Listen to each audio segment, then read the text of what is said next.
The Vallani homeworld was beautiful in a cold and perfect way. The buildings rose like crystals from the ground, all sharp angles and smooth surfaces. The sky was a pale purple that stretched on forever. Everything was clean and quiet and still. There were no birds singing. There were no children playing. There was only silence and order. Kira stood on the landing platform with her family. She wore Earth clothes, a simple blue dress, and a warm jacket. It was a quiet statement. She was not here as a Vallani. She was here as a Cotter. Danny stood on her left. Leo stood on her right. Grace had stayed on Earth because the long journey was too hard for her, but she had hugged Kira for a long time before they left. She had told her to be brave. She had told her to remember who she was. A group of Vallani officials met them at the platform. They were tall and formal with silver eyes that showed no emotion. They led the family through the crystal streets to a large building in the center of the city. The meeting room was cold and bright. Kira sat at a long table with her brothers beside her. Across from them sat two Vallani. One was a high-ranking elder named Veth. He was very old with pale blue skin that had faded almost to white.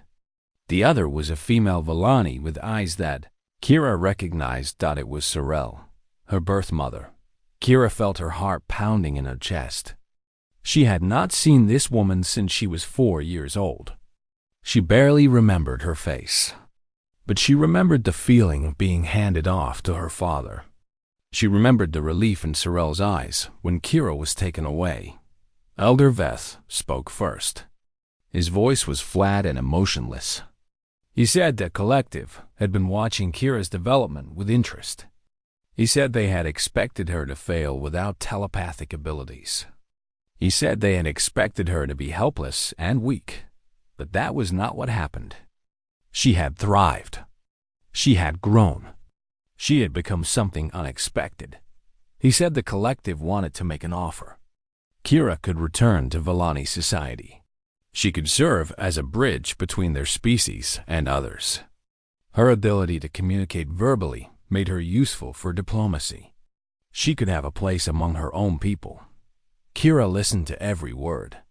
She looked at Elder Veth with her silver eyes steady and calm. Then she looked at Sorel. Her birth mother had not spoken yet. She sat perfectly still with her hands folded in her lap. Her face showed nothing, but Kira saw something in her eyes. Something that looked almost like pain. Kira turned back to Elder Veth. She thanked him for the offer. She said it was interesting to finally be considered useful after being thrown away as a Teos child. Then she said no. She said she already had a family. She said she already had a home. She said she did not need the approval of people who had abandoned her. She said she was not interested in being useful to a society that considered her worthless for 10 years. Elder Veth's expression did not change. He said she was making a mistake. He said the collective could offer her things humans never could. Kira asked what things? Power? Status? Purpose? She said she already had purpose. She said her purpose was to live a good life with people who loved her. She said that was worth more than anything the Vallani could offer. The room went silent. Danny put his hand on Kira's shoulder. He was proud of her. He could see the strength in her eyes, the confidence in her voice. She was not the scared little girl they had found on that station. She was something more. Elder Veth stood and left the room without another word. But Sorel stayed. She looked at Kira for a long moment. Then she spoke for the first time. Her voice was quiet and stiff. She asked if she could speak to Kira alone. Danny started to say no, but Kira stopped him. She said it was okay. She said she needed to do this. The brothers stepped outside. They did not go far. They stood right by the door, ready to come back in at any moment. Kira and Sorel sat alone in the cold room. The silence stretched between them like a wall. Finally, Sorel spoke. She said abandoning Kira was not her choice. She said the collective demanded it. She said families who kept defective children were punished. She said she had no options. Kira listened, but she did not feel sympathy. She asked why Sorel had agreed. She asked why she had not fought. She asked why she had handed her daughter to a man who would leave her alone on a station for 3 days. Sorel had no good answer. She said it was their way. She said it was tradition. She said she did not know any other life. Kira felt anger, but she also felt sadness. Sorel was not evil. She was just weak. She had let her society tell her what to think and feel and do. She had never questioned the rules that had hurt her own child. Kira stood up. She told Sorel that she forgave her.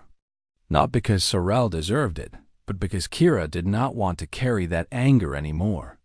She said holding on to hatred was like drinking poison and hoping someone else would get sick. She said she was letting it go, but she also said she was not staying. She said she was not coming back. She said the Villani had lost their chance to be her family a long time ago. Sorel stood slowly. For the first time, her face showed emotion. Her eyes were wet with tears she could not shed. She reached out and touched Kira's cheek, the same way Grace had done years ago on the landing pad in Maine. She said she was sorry. She said she wished things had been different.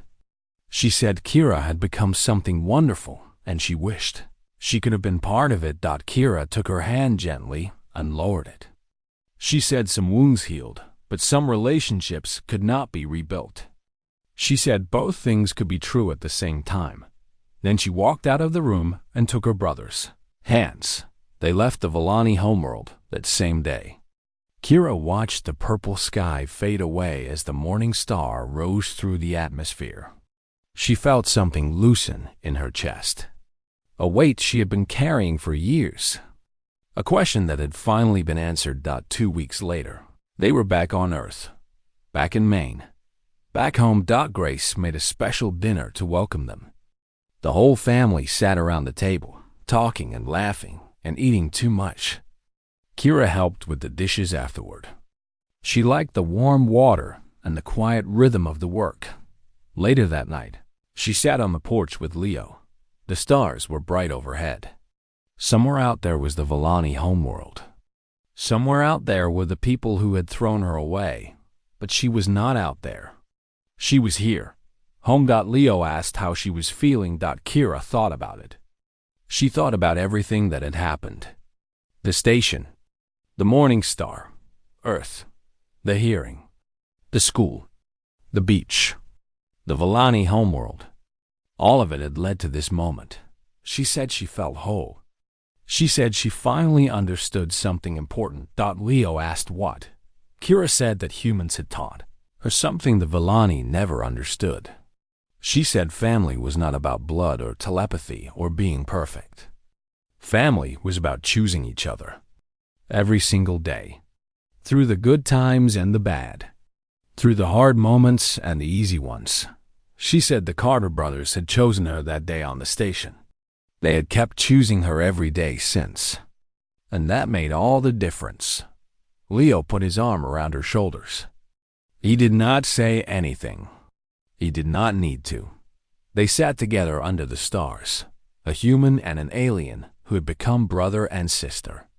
Behind them, through the window, they could hear Danny arguing with Grace about something silly. They could hear laughter and warmth and love. Kira smiled. She was not defective. She was not worthless. She was not broken. She was Kira Carter. And she was exactly where she belonged. 3 years passed like water flowing through open hands. Kira was 10 years old now, and she had grown so much.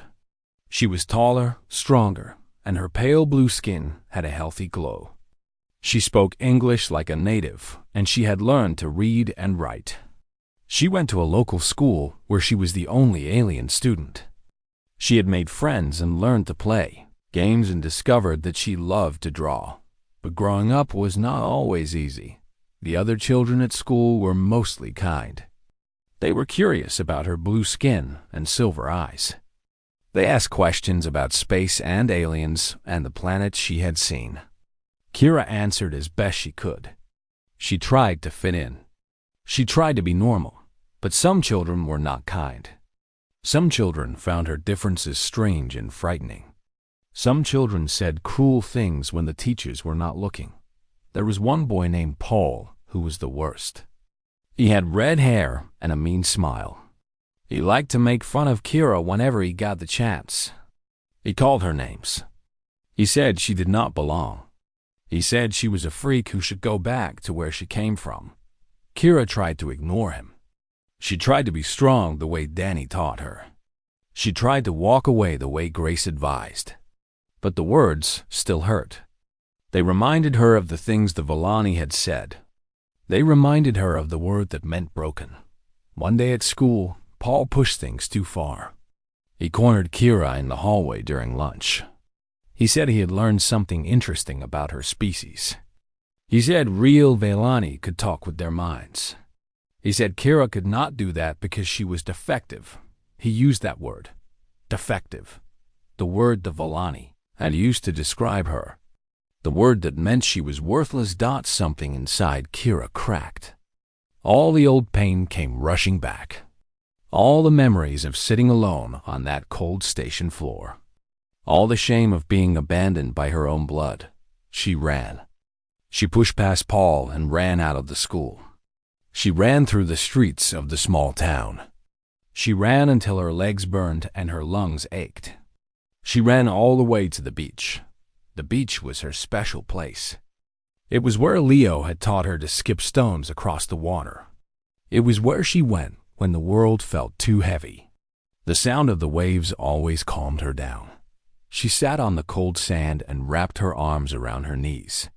She cried for the first time in a long time. She cried for the little girl who had been abandoned. She cried for the child who had been called worthless. She cried because even after 3 years with a family who loved her, the old wounds still hurt. That was where Leo found her. He had gotten a call from the school saying Kira had run away. He knew exactly where she would go. He walked across the sand and sat down beside her. He did not say anything at first. He just sat with her while she cried. When her tears finally slowed, Kira spoke. Her voice was small and broken. She said she did not belong anywhere. She said she was not Villani enough for her birth species. She said she was not human enough for Earth.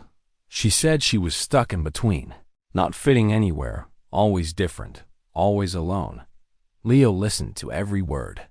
He did not interrupt. He did not try to fix things right away. He just listened. Then he told her a story about himself. He told her about growing up in Danny's shadow.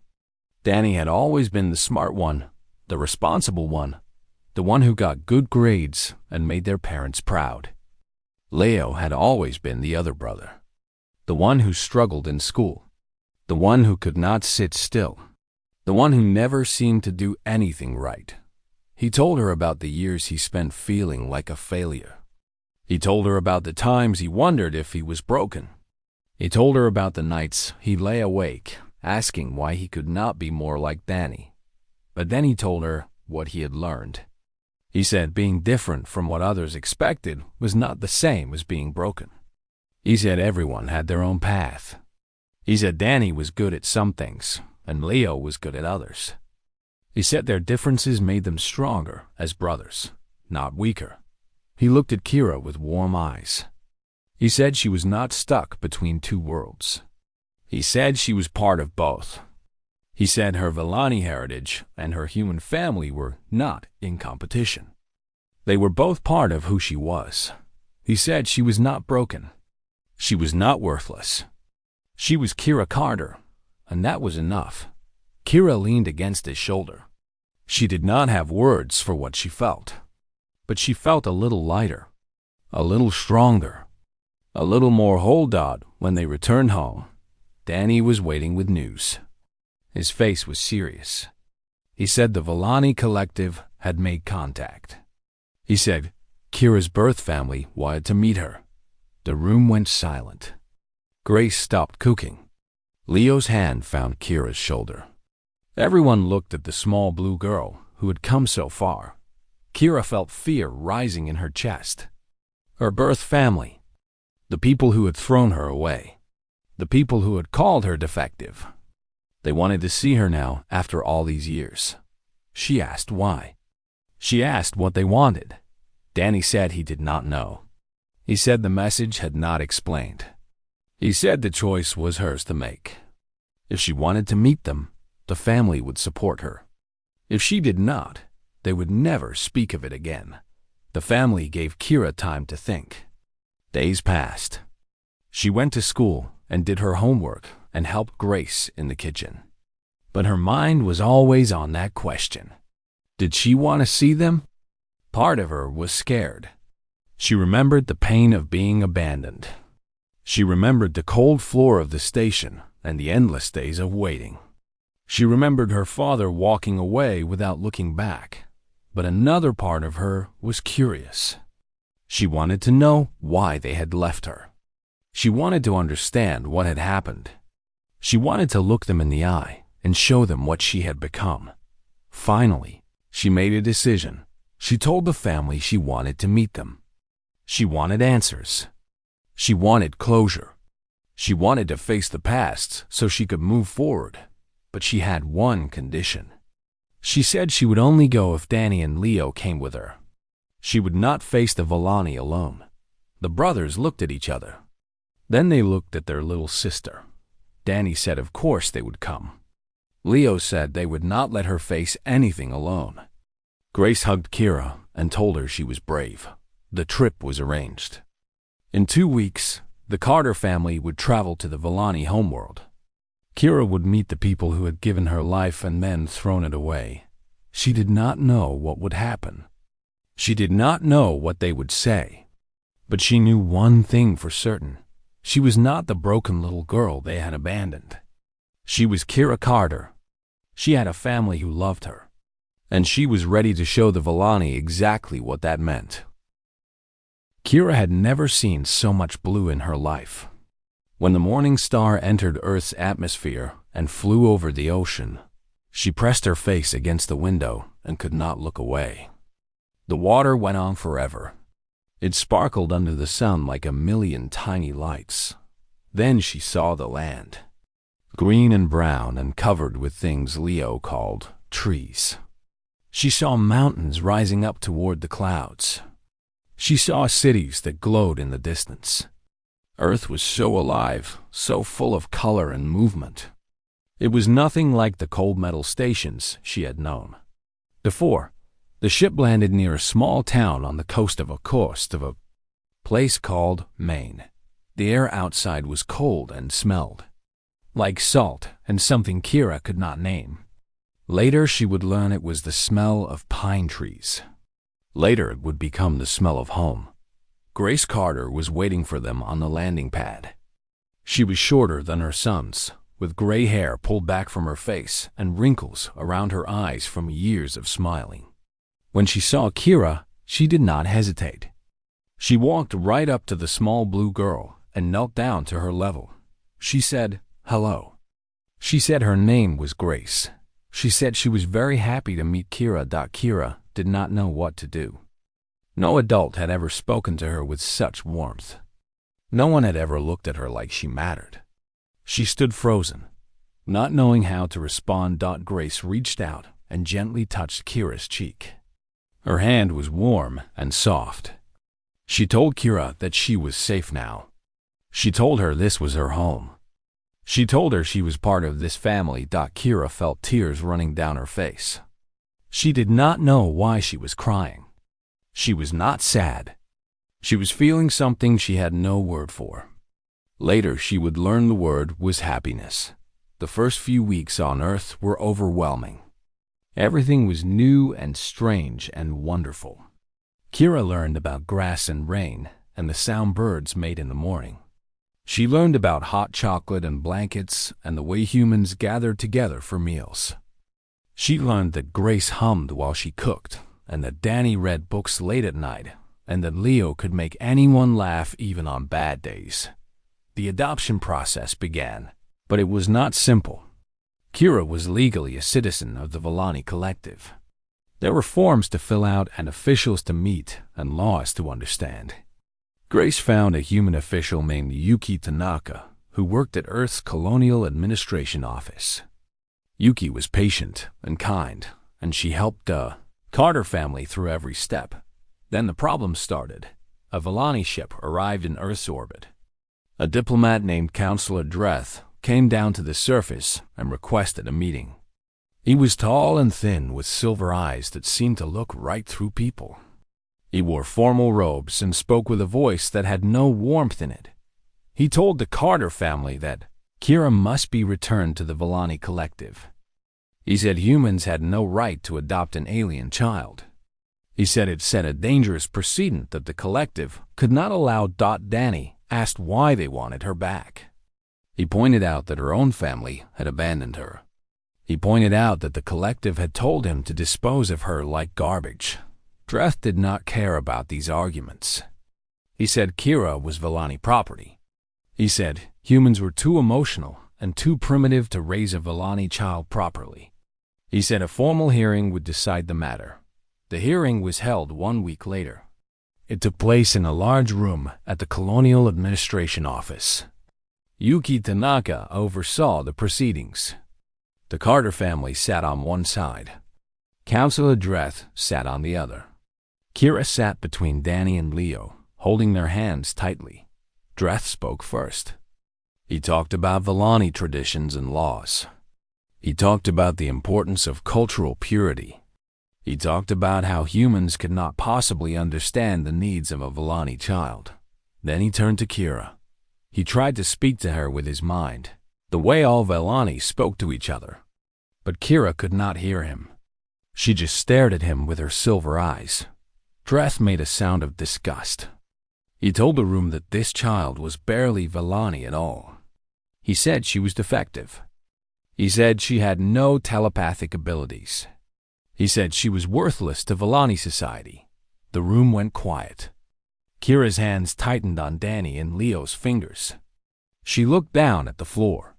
The old shame was rising up inside her again. The feeling of being broken. The feeling of being nothing. Then Danny stood up. He looked at Dreth with steady eyes. He said he wanted to tell a story. He said it was a story about humans. He talked about Earth's history. He talked about a time long ago when humans treated their own disabled children badly. He talked about how some families abandoned children who were different. He talked about the shame and the cruelty and the waste of beautiful lives. But then he talked about how humans changed. He talked about how they learned that every child had value. He talked about how they realized that being different was not the same as being broken. He talked about the laws they made, and the schools they built, and the families that opened their hearts. He pointed at Kira. He said this child was not defective. He said she was not worthless. He said she was a person with feelings and thoughts and dreams. He said she deserved to be loved just like any other child in the galaxy. He looked at Dreth and asked a simple question. He asked why the Vellani wanted her back if they thought she was worthless. He asked what they planned to do with her. Dreth did not answer. He could not answer, because the truth was ugly. The truth was that the Vellani did not want Kira at all. They just did not want humans to have her. YUK.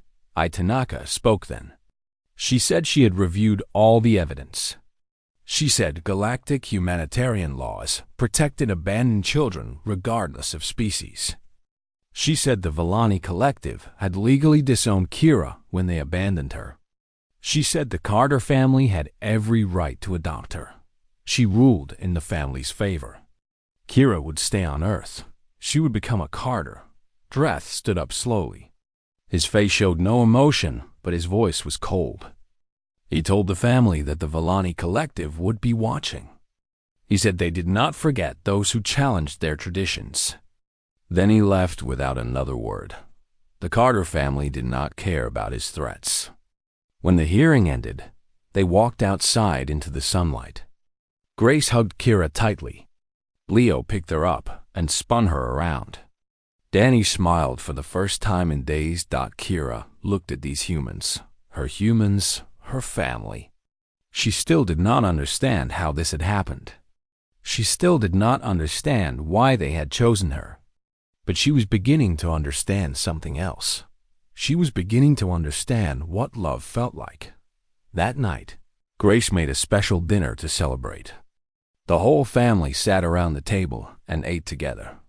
Kira tried everything, even the food she did not like. She listened to the conversation and the laughter and the warmth. Before bed, Leo came to say good night. He asked Kira how she was feeling. She thought about it for a long moment. Then she said something she had never said before in her whole life. She said she was happy. Leo smiled and kissed her forehead. He told her she deserved to be happy. He told her this was just the beginning. He was right. It was just the beginning. And there was still so much more to come. The Morning Star was not a fancy ship. It was old and small and made strange noises when it flew through space. But to Kira, it was the most wonderful place she had ever seen. It was warm. It smelled like coffee and engine oil. And the two humans who lived here had given her a blanket and a corner to sleep in. For the first 2 days, Kira barely spoke. She watched Danny and Leo move around the ship, doing their work, talking to each other, laughing at jokes she did not understand. She waited for them to change their minds. She waited for them to realize she was too much trouble. She waited for them to leave her at the next station, but they did not leave her. Instead, they kept bringing her food and water. They kept checking on her. They kept speaking to her in soft voices, even when she did not answer. Leo was the one who spent the most time with her. He would sit near her corner and talk about random things. He told her about Earth, a planet covered in blue water and green land. He told her about his mother who made the best soup in the galaxy. He told her about the time Danny crashed their first ship into an asteroid and blamed it on a computer error. Kira listened to all of it. She did not understand everything, but she liked the sound of his voice. It was not like Vellani voices. It was warm and rough and full of feeling. On the third day, the ship stopped at a place called Relis Outpost. Danny went to deliver some cargo, while Leo stayed behind to watch Kira. But Leo had been doing research. He had spent hours reading about Vellani biology on the ship's old computer. He learned that Vellani children needed special nutrients that human food did not provide. Leo looked at his credit account. He did not have much money. Most of what he earned went back into the ship or into savings for emergencies. But he looked at Kira, thin and weak, and he made a choice. He took her hand and led her off the ship. They walked through the outpost until they found a supply store that sold alien food products. Leo bought everything Kira needed. It cost him almost all of his personal savings. He did not hesitate for even 1 second. When they returned to the ship, Kira ate real food for the first time in days. She ate slowly at first, then faster. Leo watched her with a smile on his face. He felt something warm in his chest. He did not have a name for it yet. While Kira ate, Danny returned to the ship. He had finished the delivery, but he had also made a call. He had contacted the Vellani Collective to report finding a lost child. He wanted to do the right thing. He wanted to return Kira to her family. The Vellani official who answered was a tall figure on the screen, with silver eyes and no expression on his face. Danny explained the situation. He said they found a young girl alone at Velen Station. He said she seemed to be Vellani. He said he wanted to help her get home. The official was quiet for a moment. Then he asked if the child was defective. Danny did not understand the question. He asked what defective meant. The official explained. Some Vellani children are born without telepathic abilities. These children are considered burdens to their families. They are legally disowned and abandoned. The family has no obligation to take them back. Danny felt his hands curl into fists. He asked what happened to these children. The official said that was not the concern of the collective. He suggested Danny dispose of the problem however he saw fit. The girl had no value to Villani society. Then the official ended the call. Danny stood there staring at the blank screen. He had never felt so angry in his entire life. Dispose of the problem. Like she was garbage. Like she was nothing. He turned around and saw Kira standing in the doorway. Her silver eyes were wide with fear. She had heard everything. She knew now that her family did not want her back. She knew now that no one wanted her. Before Danny could say anything, Kira ran. She disappeared into the cargo hold and hid behind the crates, making herself as small as possible. She wrapped her arms around her knees and tried not to make any sound. Leo found her there 20 minutes later. He crawled into the small space beside her and sat down. He did not say anything at first. He just sat there with her in the dark. Then Kira spoke. Her voice was barely a whisper. She said she was sorry. She said she would leave. She said she did not want to be a problem for them. Leo felt his heart break a little. This small child was apologizing for existing. She thought she was a burden because that was what everyone had always told her. He reached out and took her hand. He told her she was not a problem. He told her she was not a burden. He told her that what the Villani official said was wrong. He told her that some people in the galaxy did not understand what children were worth. But humans knew. Humans understood that every child had value. Kira looked at him with her silver eyes full of tears. She asked if he was going to leave her. Leo shook his head. He promised her that they would not leave her. He said he did not know how they would manage this. He said he did not have all the answers. But he made her a promise right there in the dark cargo hold. He said they would figure it out together. Danny appeared at the entrance to the cargo hold. He had been watching the whole thing. He saw his younger brother making promises that would change their lives forever. He saw the little girl clinging to that promise like it was the only thing keeping her alive. And Danny realized something. They could not send her back. They could not leave her at some station. They could not pretend this was not their problem. She was their problem now. And maybe that was okay. He pulled out his communication device and made a call. The screen flickered, and then his mother's face appeared. Grace Carter was 62 years old, with gray hair and kind eyes. She smiled when she saw her oldest son. Danny took a deep breath and asked her a question. He asked if she remembered how to file adoption paperwork. Grace was quiet for a moment. Then she asked Danny to explain. So he did. He told her everything. He told her about the girl at the station. He told her about the 3 days alone. He told her about the Villani who threw away their children like garbage. He told her about Leo's promise in the cargo hold. When he finished, Grace was quiet for a long moment. Then she smiled, and it was the same smile Danny remembered from his childhood. The smile that said everything would be okay. She told him to bring the girl home. She told him she would handle the paperwork. She told him that the Carter family had always had room for one more. Danny ended the call and looked at Leo and Kira. They were still sitting in the cargo hold, but now Kira was leaning against Leo's side. She looked exhausted but calm. Danny told them they were going to Earth. He told them they were going home.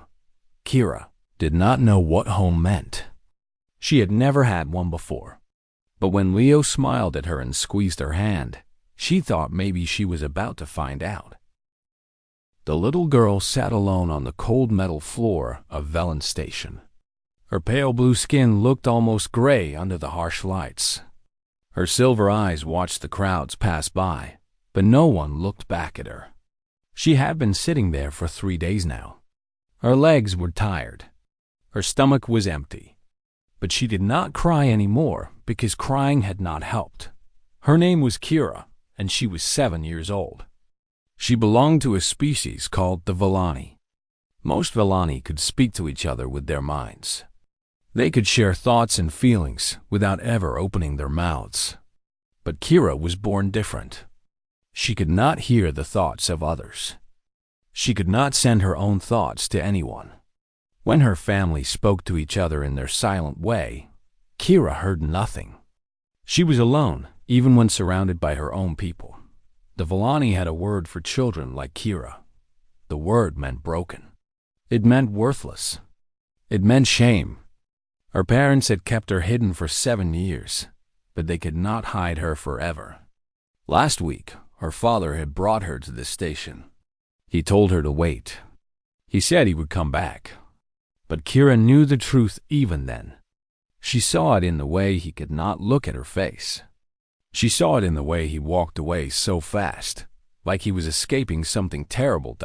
He was not coming back. No one was coming back. Velen Station was one of the busiest places in the Orion sector. Dozens of different species came here to trade and do business. Ships arrived and departed every hour. The walkways were always crowded with beings of all shapes and sizes. And every single one of them walked past Kira like she was invisible. A group of Torgan traders rushed by, their heavy boots shaking the floor. One of them nearly stepped on her small hand. He did not stop. He did not even look down. Kira pulled her hand close to her chest and made herself smaller against the wall. Later, 2 Villani merchants walked past. Kira looked up at them with hope in her eyes. They were her people.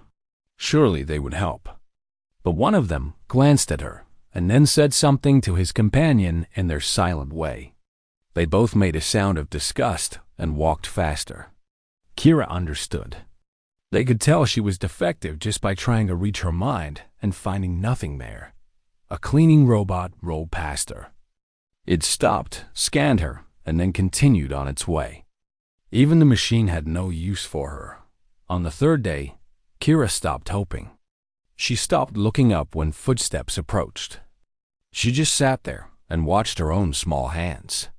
She wondered if this was how it would end. She wondered if she would just sit here until she disappeared. That was when the 2 humans arrived. Danny Carter was 28 years old. He had brown hair that was always a little messy and tired eyes that had seen too many long nights in space. He ran a small cargo shipping business with his younger brother Leo. It was not a glamorous job. It did not make them rich, but it was honest work and it was theirs. Leo Carter was 24. He was taller than his brother and smiled more easily. Where Danny was careful and cautious, Leo was quick to act and quicker to feel. He noticed things that others missed. He cared about things that others ignored. The brothers had just finished unloading cargo from their ship, the Morning Star. They were walking through the station to collect their payment when Leo stopped suddenly. Danny walked a few more steps before realizing his brother was not beside him. He turned around and saw Leo staring at something near the wall. It was a child. A small alien girl with blue skin and silver eyes. She was sitting on the floor with her knees pulled up to her chest. She looked thin. She looked tired. She looked completely alone. Danny walked back to his brother and spoke quietly. He said they should not get involved. He said alien affairs were complicated. He said they had a schedule to keep, but Leo was already walking toward the girl. He crouched down in front of her, making himself small so he would not scare her. He asked if she was okay. He asked if she needed help. He asked where her parents were. Kira looked up at this strange creature. She had seen humans before, but never this close. They looked soft and warm. Their eyes were different colors, not silver like hers. This one had eyes the color of Earth's sky, though Kira did not know what Earth was yet. She opened her mouth and spoke. Her voice was small and rough from not being used for 3 days. She said she was waiting. She said her father told her to wait. She said she had been waiting for a long time. Leo felt something twist in his chest. He asked how long she had been waiting. Kira held up 3 fingers. 3 days. This child had been sitting here for 3 days. Leo looked around at all the beings walking past. not one of them stopping, not one of them caring. He felt anger rise up in him like a wave. Danny had followed his brother. He stood behind Leo with his arms crossed. He could see where this was going, and he did not like it. They were cargo haulers, not rescuers. They had no room in their lives for complications. But then Danny looked at the girl. He looked at her thin arms and her hollow cheeks. He looked at the way she was watching Leo, like she expected him to leave too. Like she was already preparing to be disappointed again. Danny thought about his own childhood. He thought about the home he grew up in, warm and safe. He thought about his mother who never let him or Leo go hungry for even a single meal. He thought about what kind of universe would let a child sit alone for 3 days while thousands of people walked past. He made a decision. He told Leo to bring the girl to the ship. He said they would figure out what to do next. He did not know what that meant. He did not have a plan, but he knew they could not leave her here. Leo smiled and reached out his hand to Kira. He told her his name. He told her she was safe now. He told her they were going to help. Kira looked at his hand for a long moment. No one had offered her a hand before. No one had said she was safe. She did not know if she could trust these strange, soft creatures, but she had nothing left to lose. She took his hand and let him help her stand. Her legs were weak and she stumbled. Leo caught her easily and lifted her up. She weighed almost nothing. As they walked toward the docking bays, Kira looked back at the spot where she had been sitting for 3 days. She looked at all the beings still walking past, still not caring, still not seeing. Then she looked at the human carrying her. He was humming a soft tune she did not recognize. His arms were steady and warm. For the first time in 3 days, Kira felt something that might have been hope. She did not know yet that this moment would change everything. She did not know that these 2 brothers would become her family. She did not know that humans were different from all the other species in the galaxy. But she was about to find out.